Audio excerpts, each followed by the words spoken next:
So, so as you could tell, for no apparent reason, I am talking about this film. You did read the title correctly. This film is great, and I love it. It perfectly gets the writing style of the books and transferring it onto film, with the role of the narrator being replaced with Jordan Harold, who created Captain Underpants. So let's talk about them. George and Harold are the perfect embodiment of the books and at its heart, what it is about. The simple joy and innocence of elementary school. The simple pranks and jokes that increase your enjoyment. Left how, just like the narrator in the book, they talk to the audience sometimes. Like how their genius plan to defeat Professor Poopy Pants is to make a comic to make him quit. And that is exactly what I would expect from George and Harold in the book. Because it was in the book. Nice. Good accuracy.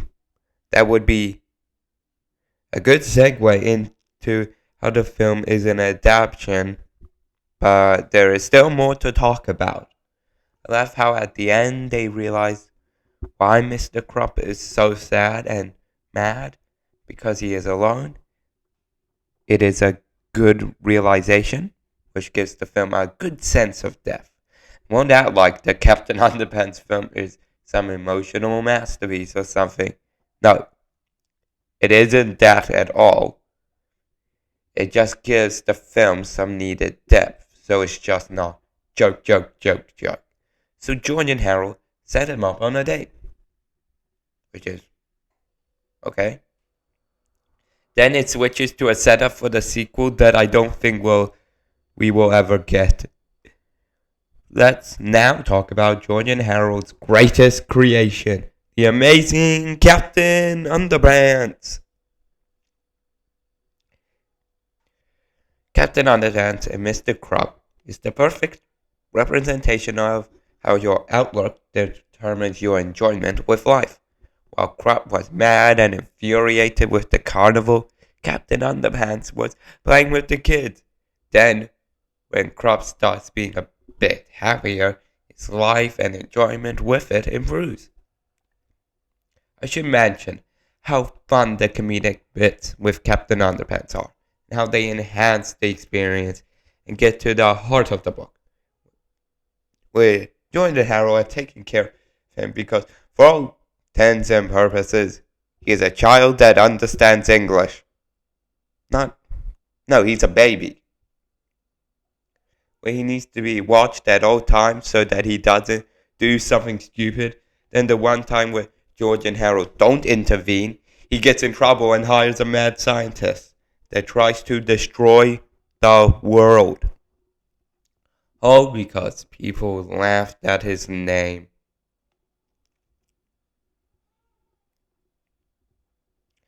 I love how petty he is to try and change the entire world by force just because people laugh at his name. To be serious, the adults in his flashback should have known better, but the kids are making the most obvious joke ever, with what is the lowest form of comedy. And, therefore, he shouldn't have been an absolute monster, even with the adults being the absolute worst. Anyway, I really love how fun he is, and how he knowingly leans into the cartoon, comic villainy. How he answers the request he thinks George and Harold gave him. This is fun, and I love his relationship with Melvin. Speaking of, Melvin perfectly embodies the annoying teacher suck up, who, when even something that is mildly bending the rules, will be the only one to tell the teacher. To prove my point, he was wondering whether he should die for some extra credit. This man in an other reality that is realistic would have died for some extra credit. That is absolutely hilarious, and I will never not consider that funny. It is a compliment to call him the funniest character in the film. Sorry about how long this video has taken. I have a video line up for Ruby Galeman. So Captain Underpants is amazing and you should watch it. I didn't expect to like it as much as I did. 8 out of 10. I will say it is a very rewatchable film. Anyway, sorry about how long this video has taken. Anyway, this has been Gecko Talks. Bye for now.